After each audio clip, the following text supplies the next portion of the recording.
نہیں سمجھ پائے گا کوئی. اور میں معافی چاہتا ہوں پنڈت جی مہودے بھی نہیں سمجھ سکے کہ قرآن کو نہیں غلط فہمیاں ہو جائیں گی اگر ایک ہی وشے کو سب جگہ سے اٹھا کر ساتھ میں رکھ کر جوڑ کر نہیں دیکھا جائے. کچھ جگہ کچھ باتیں سنکھیپ میں کہہ دی گئی ہیں اور کچھ جگہ اس کی تفصیل ہے, بار بار کچھ جگہ اس کی ویاخیا ہے, وہاں سے بھی اٹھانا پڑے گا, یہاں سے بھی اٹھانا پڑے گا. اب جہاں پر ویاخیا اسے چھوڑ دیا جائے اور جہاں سنکھیپ میں ہے اسے لے لیا جائے تو جگہ جگہ قرآن یہ آ گیا. یہ مانا جا رہا ہے اپنے آپ میں. اس کو پیش کرنے والے نے اس بات کو سمجھا کہ لوگوں نے پورے کو پڑھا ہے, لوگوں نے اس جو ساتھ میں جو ڈیٹیل ہے اس کے اندر جو ویاخیا اسے بھی پڑھ لیا ہے. اب کہیں سنکھیپ میں اگر کہتے کہ تم یدھ کرو تو اس کا یہ ارتھ نہیں کہ یدھ کا آدیش ہے. یہ بتا دیا گیا کہ یدھ کا آدیش کرتے ہیں تو پہلے ہی بتایا جا چکا ہے. میں یہ بتانا چاہتا ہوں کہ قرآن شسر کی بات کب کب کرتا ہے, ساری ان پرستھتیوں سے. اور چوتھی کوئی جگہ نہیں جہاں قرآن یدھ کی بات کرو شسر اٹھانے کی بات کرے.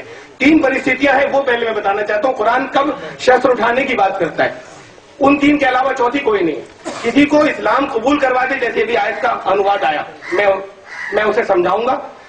کسی کو اسلام سویکار کروانے کے لیے اور منوانے کے لیے یدھ کیا جائے اور شسر اٹھایا جائے, قرآن اس کی اجازت نہیں دیتا. یہ جائز نہیں ہے, ایمان نہیں بچے گا کسی کے ساتھ میں. قرآن تو کہتا ہے زبردستی نہیں کی جا سکتی دین کے معاملے میں.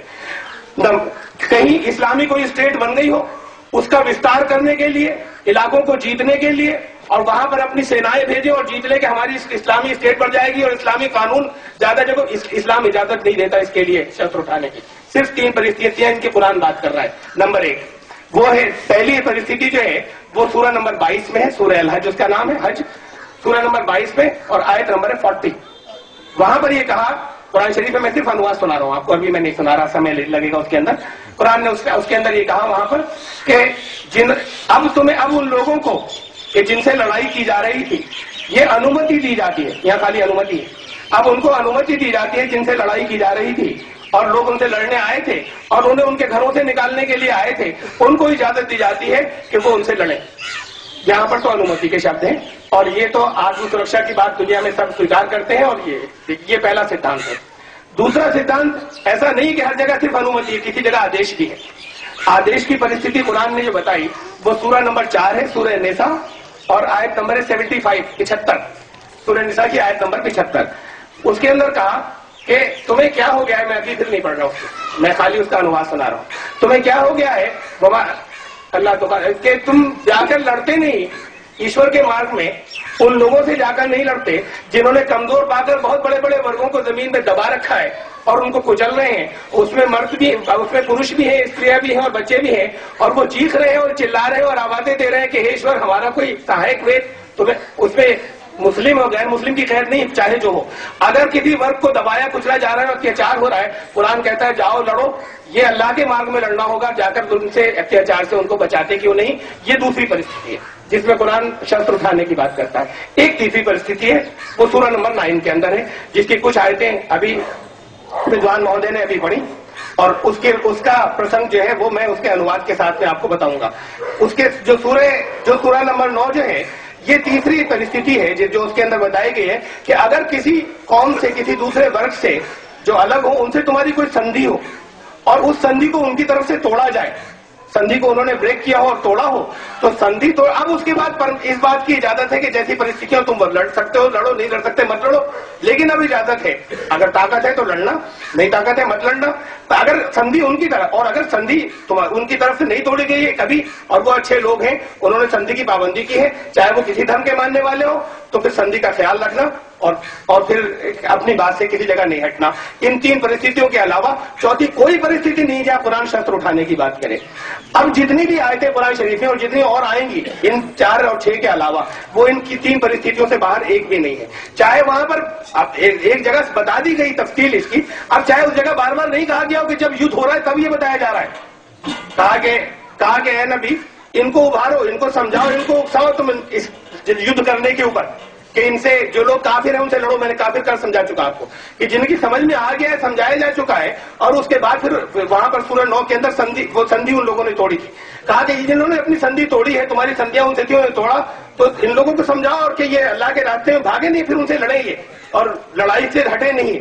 تو لڑنے کی بات کہی گئی وہاں پر, ان لوگوں سے لڑنے کی بات ان پرستھتیوں میں کہی گئی جہاں یدھ ضروری ہو جاتا ہے شسر اٹھانا, یا تو اپنی رکشا میں یا وہاں پر جہاں کہیں ظلم روکا جائے یا کہیں پہ سندھی توڑی گئی. اس کے علاوہ نہیں کہ میرے گھر کے پاس کوئی رہتا ہے اور اس کو میں کہوں کہ قرآن تو کہہ رہا ہے یہ کافر ہے. پہلی بات تو میں نے کچھ بتایا نہیں. پھر یہ کہ یہ کافر ہے اور میں جا کے کبھی بھی موقع سے جانے کے بعد اس کی ہتیا کر دوں یا اسے ماروں یا کم سے کم تکلیف پہنچاؤں.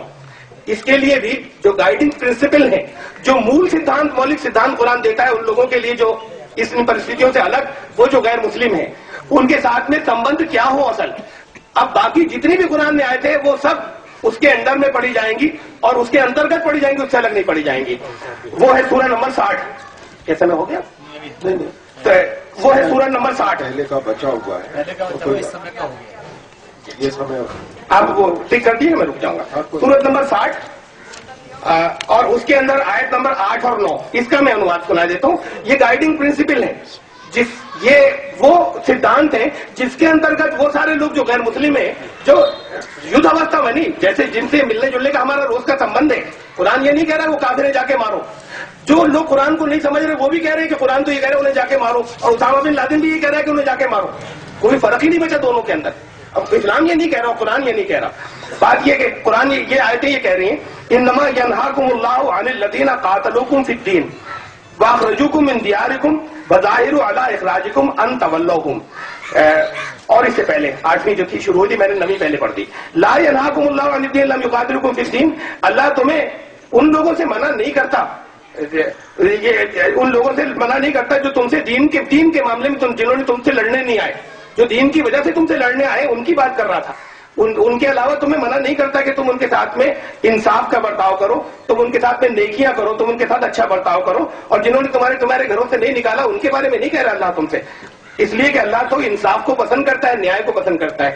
اگلی آیت میں کہا 9ویں میں کہ اللہ تو تمہیں ان لوگوں سے منع کر رہا ہے کہ تم ان سے دوستی کرو اور ان کے ساتھ اچھے سمبند رکھو. ان سے روک رہا ہے کہ جنہوں نے تم سے دین کی وجہ سے تم سے لڑنے کے لیے آئے اور تمہیں تمہارے گھروں سے نکالا اور تمہارے گھر سے نکالنے والوں کی سہایتا کی, ان سے کر رہا ہے کہ تم ان سے دوستی کے سمبند مت رکھو.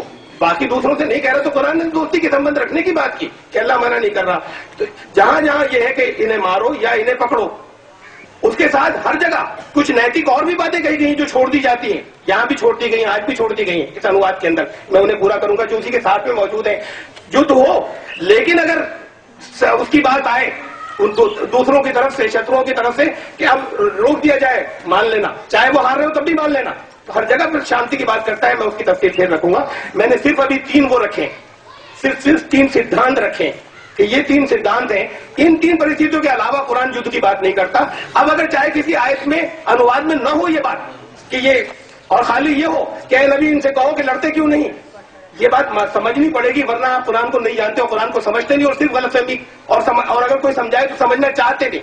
اگر یہ قرآن کو جاننے والا آپ کو ہر ایک یہ بتائے گا کہ ان پریستھتیوں کے اندر کہا جا رہا ہے, اگر کسی جگہ اب تفصیل نہیں آئی اے نبی ان سے کہو کہ لڑے, تو یہ مطلب نہیں کہ جہاں پر وہ لوگ غیر مسلم ہو تو جاؤ ان سے لڑنا شروع کر دو. مطلب یہ کہ اگر یدھ کا چھیتر ہے تو لوگوں کو سمجھاؤ کہ اس موقع کو بھاگنا ٹھیک نہیں ہے, جیسے شری کرشن نے کیا تھا ارجن کے ساتھ میں, اور جیسے وید کہتے ہیں جس کے میں بات کو ادھرن دوں گا.